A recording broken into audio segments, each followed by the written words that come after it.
The opening ambush scene in Alejandro González Iñárritu's The Revenant, 2015, is a visceral, chaotic depiction of frontier violence set in the early 19th century American wilderness. Based loosely on the historical tale of fur trapper Hugh. The sequence begins with a group of white American fur trappers, led by Captain Andrew Henry, encamped along a river in what is now the Dakotas. Suddenly, they are ambushed by Arikara warriors, who launch a ferocious attack with arrows, guns, and close-quarters combat. The trappers, caught off guard while loading pelts onto boats, scramble to defend themselves in a brutal melee that results in heavy casualties on both sides. The scene culminates in survivors, including Glass, played by Leonardo DiCaprio, fleeing down the river amid ongoing gunfire and pursuit. Cinematographically, the director Iñárritu employs long, unbroken takes and immersive sound design to convey the raw terror and unpredictability of the conflict, emphasizing the thin line between life and death. Sociologically, this scene serves as a microcosm of broader historical and structural tensions in the American frontier era, including colonial expansion, racial hierarchies, economic exploitation, and human-environment interactions. It invites analysis through multiple lenses, revealing how violence emerges from intersecting power structures. While some interpretations view the scene as a critique of colonialism and its legacies, others critique it for perpetuating stereotypes or failing to fully center marginalized voices. What about colonialism and imperialism, and especially expansion, exploitation, and territorial conflict? From a colonialist perspective, the ambush scene encapsulates the violent logics of European imperialism and settler colonialism in North America during the fur trade era, circa 1820s. The trappers represent agents of empire, working for companies like the Rocky Mountain Fur Company, who encroached on indigenous territories to extract resources, beaver pelts, for global markets, disrupting native economies and ecosystems. The Arikara attack is not portrayed as unprovoked aggression, but as a defensive response to prior theft and violence. Early dialogue reveals the warriors are seeking to reclaim stolen horses and a kidnapped woman, Pawaka, the chief's daughter, tying the conflict to cycles of retaliation fueled by colonial dispossession. Post-colonial theorists, influenced by scholars like Edward Said and Frantz Fanon, might interpret this as a dramatization of overt coloniality, where indigenous resistance exposes the fragility of settler claims to land. The scene challenges the mythic frontier heroism of traditional Westerns by showing trappers not as noble pioneers, but as opportunistic invaders whose presence invites destruction. However, critics argue that the film ultimately reifies colonial norms. The Arikara are active antagonists with agency, strategic use of terrain, and surprise. Yet their story remains secondary to Glass's white survival narrative, subordinating indigenous trauma to Eurocentric redemption arcs. This duality reflects neo-colonialism in contemporary Hollywood, where non-white directors like Iñárritu, Mexican-born, interrogate imperialism but operate within an industry that privileges white protagonists. Divergent orientations emerge here. A celebratory view sees the scene as decolonizing the Western genre by incorporating indigenous perspectives and highlighting genocidal violence against native peoples. In contrast, indigenous critiques, such as those from Arikara descendants or broader Native American commentators, decry it as exploitative, glamorizing historical atrocities without adequate consultation or benefit to affected communities. For instance, the violence's realism, arrows piercing bodies, scalping, and drownings, evokes the Arikara War of 1823, but risks desensitizing viewers to ongoing colonial legacies like land rights disputes. What about race and ethnicity? Let's discuss stereotypes, agency, and intersectional oppression. Racially, the scene underscores the construction of otherness in colonial encounters. The trappers, mostly white and European descended, embody racial superiority through their technological edge, firearms, and organized exploitation, while the Arikara are racialized as savage warriors, emerging silently from the mist like spectral threats. This draws on long-standing tropes of Native Americans as violent primitives, a critique echoed in analyses that see the film as reinforcing Eurocentrism despite Iñárritu's intent to humanize them, here through the chief's quest for his daughter. The inclusion of Pawnee character Haikuk, Glass's ally, and Glass's mixed-race son Hawk adds layers, portraying interracial alliances amid racial hierarchies. But these are often tokenized. Intersectionally, race intersects with gender and class. Indigenous women appear as palimpsestic apparitions, ghostly figures overwritten by colonial narratives, such as Powaka's abduction, symbolizing the sexual violence endemic to frontier racism. This highlights how colonialism bred racialized violence, including rape and trafficking, to assert dominance. From a critical race theory lens, drawing on Bell Hooks or Patricia Hill Collins, the scene reveals how whiteness is performed through conquest, with non-white bodies bearing the brunt of brutality. Orientations differ. Optimistic readings praise the film's multiculturalism, noting Iñárritu's casting of indigenous actors and avoidance of gratuitous stereotypes.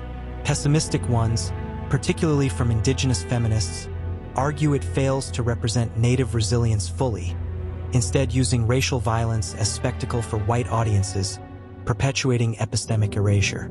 We need now to talk about violence and social conflict. We will have a look at the sociology of brutality and human nature. Sociologically, violence in the scene can be analyzed through lenses like Randall Collins's microsociology of violent situations, where chaos arises from emotional rhythms, fear, adrenaline, rather than rational strategy. The ambush disrupts social order, turning the camp into a Hobbesian state of nature where survival trumps norms. Trappers abandon comrades, and Arikara warriors execute with precision, reflecting tribal warfare tactics honed by colonial pressures. This portrays violence not as inherent but as socially produced by resource scarcity and power asymmetries. Broader conflict theory, Karl Marx or Max Weber, views it as class-inflected. Trappers are proletarian laborers exploited by distant capitalists, their infighting foreshadowing later betrayals, mirroring intraclass rivalries amid imperial competition. The Arikara trappers' clash exemplifies mimetic violence, per René Girard, where desire for resources escalates into reciprocal destruction. There are divergent views. Some see the violence as redemptive, humanizing all parties in shared suffering. Others, especially trauma-informed analyses, find it triggering, rooted in real historical genocides and thus complicit in normalizing colonial brutality. Now, let's consider the environmental sociology, nature as actor and victim. Environmental sociologists might frame the scene through human nature dialectics, with the wilderness not as backdrop but as an active force shaping conflict. The river, forest, and mist facilitate the ambush, symbolizing nature's indifference or agency in human affairs. Arrows blend with natural sounds, and escape relies on environmental knowledge, Glass's navigation. This ties to the fur trade's ecological devastation, overtrapping depleted beaver populations, altering ecosystems and fueling indigenous resistance. In an eco-masculine lens, the violence reflects a crisis where men conquer feminized nature to affirm identity, ignoring interdependence amid climate parallels. The film's shooting in warming Canadian landscapes. Orientations vary. Eco-critics applaud the film's immersion in nature's brutality, while others critique it for anthropocentrism, overlooking how colonialism entangled racial and environmental exploitation. Gender and masculinity is also a subject which needs to be considered because of the so-called hypermasculine survival and patriarchal power. The scene is steeped in hegemonic masculinity, per R.W. Connell, where men prove worth through endurance and combat. Trappers wield guns phallically, Arikara warriors embody stoic aggression. Glass's survival foreshadows a narrative of wounded masculinity reclaimed through revenge, with violence as a rite of passage. Women are absent or victimized, reinforcing patriarchal frontiers. Feminist orientations critique this as glamorizing toxic masculinity, while queer or intersectional views highlight how race queers gender norms, indigenous two-spirit traditions erased. Alternative readings see subversive potential in vulnerability, challenging rigid masculinities. Class and economic dimensions cannot be overlooked. Exploitation in the frontier economy class analysis reveals trappers as disposable workers in a capitalist fur economy, their ambush stemming from economic imperialism. The scene's chaos underscores how class divisions exacerbate racial conflicts, with leaders like Henry prioritizing profits over lives. In a temporary attempt to resume our words, we would say that tensions and broader implications make the big picture of this violent introduction scene. The ambush scene in The Revenant is a rich site for sociological inquiry, illuminating how colonial, racial, and environmental forces intersect to produce violence. While it critiques imperialism and human hubris, it also risks reinforcing stereotypes, sparking debates between decolonial optimism and indigenous skepticism. Ultimately, it reflects ongoing societal struggles with historical accountability, urging viewers to confront the legacies of frontier violence in contemporary inequalities. After this quite common analysis, let's have a deeper sociological lens on the two central characters Hugh Glass, Leonardo DiCaprio, and John Fitzgerald, Tom Hardy. These figures, introduced amid the carnage, encapsulate broader themes of hybridity versus exclusion, paternalism in a patriarchal frontier, and the commodification of human bonds under capitalist imperatives. Their portrayals during the ambush lay the groundwork for the film's exploration of conflict as a product of structural inequalities in early 19th century American expansionism. The sociology of Hugh Glass emerges in the ambush not merely as a skilled survivor but as a figure of cultural liminality, straddling the boundaries between white settler society and indigenous worlds. Sociologically, he represents the frontier hybrid, a product of intercultural unions that challenge the rigid racial hierarchies of manifest destiny. His backstory, subtly woven into the scene through his protective interactions with his half-Pawnee son, Hawk, underscores a sociology of kinship that defies the era's dominant narratives of white supremacy. Glass's marriage to a Pawnee woman, revealed in flashbacks, and his role as a father to a mixed-heritage child position him as an agent of potential cross-cultural solidarity, yet one marginalized within the trapper cohort. In the ambush, his actions, hunting with Hawk, navigating the terrain with intuitive expertise, and prioritizing escape over plunder, reflect a habitus shaped by indigenous knowledge systems, emphasizing harmony with nature rather than domination. This aligns with Bourdieusian concepts of cultural capital. Glass's embodied skills, tracking, survival tactics, derive from his immersion in native lifeways, granting him authority in the group but also marking him as other in a white-dominated enterprise. From a broader perspective, Glass embodies the contradictions of colonialism's human face. As a participant in the fur trade, a capitalist venture that ravaged indigenous ecosystems and economies, he is complicit in the very exploitation that provokes the Arikara attack. Yet his paternal devotion during the chaos humanizes him, highlighting themes of family as a counterforce to the atomizing effects of frontier individualism. This is evident in his desperate defense of Hawk amid flying arrows and gunfire, symbolizing a care ethic in opposition to the scene's prevailing logic of self-preservation. Glass's character thus critiques the racialized class structure of the American West, where mixed-race families like his were often erased or vilified, reflecting historical patterns of mestizage suppression under U.S. expansionism. His introduction sets up a narrative arc of resilience not just physical, but social, surviving as a bridge between worlds in a society bent on erasure. The sociology of John Fitzgerald in stark contrast.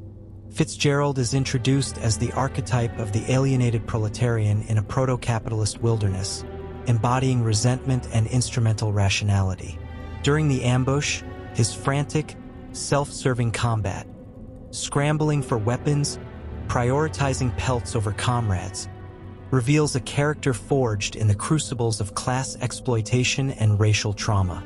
Historically inspired by real fur trappers, Fitzgerald's partial scalping by natives, a detail amplified in the film, fuels his overt racism, manifesting in hostile glares toward Hawke and muttered epithets that underscore the era's white working-class xenophobia. He represents the dispossessed frontiersman, a low-status laborer in the fur trade hierarchy, driven by economic precarity to view others, especially racialized others, as threats or commodities. His actions in the chaos reflect a Weberian rationalization of survival, where human relations are subordinated to profit motives. The ambush becomes an opportunity to salvage goods rather than foster group cohesion. Fitzgerald's Sociology draws on Marxist critiques of alienation, where the commodification of labor in extractive industries breeds moral detachment. In the West's social order, trappers like him occupied a liminal class position, neither elite merchants nor indigenous stewards, but one rife with internalized oppression. His racism serves as a downward displacement of class anger, aligning with theories of split labor markets, where white workers scapegoat minorities to secure marginal advantages. This is palpable in the ambush's interpersonal dynamics. While Glass acts with paternal protectiveness, Fitzgerald's isolation highlights the erosion of solidarity under capitalism's competitive ethos. His character critiques how frontier society reproduced hierarchies of race and class, turning personal traumas, like scalping, into justifications for violence and betrayal, perpetuating cycles of colonial domination. The sociology of their forthcoming conflict. The ambush scene plants the seeds for Glass and Fitzgerald's central antagonism, which unfolds as a sociological allegory for clashing worldviews in a stateless frontier. Communal ethics versus predatory individualism. Their conflict escalates post-ambush when Glass is mauled by a bear, and Fitzgerald, motivated by greed for a burial reward, murders Hawke, buries Glass alive, and flees. This betrayal crystallizes the film's exploration of power imbalances in informal social structures, where the absence of formal law amplifies opportunistic exploitation. From a philosophical point of view, it mirrors Hobbesian state of nature, according to the great philosophe Hobbes, born in 1588, who died in 1679, producer of the famous book of political philosophy, Leviathan. This Hobbesian state shows here a critical twist. Fitzgerald's actions stem not from innate savagery, but from systemic incentives in the fur trade, where human life is weighed against economic gain. Glass's revenge quest, in turn, embodies retributive justice in a vacuum of institutions, yet the film subverts this by having him ultimately spare Fitzgerald, deferring vengeance to indigenous forces, the Arikara. A nod to post-colonial themes of native agency reclaiming narrative control.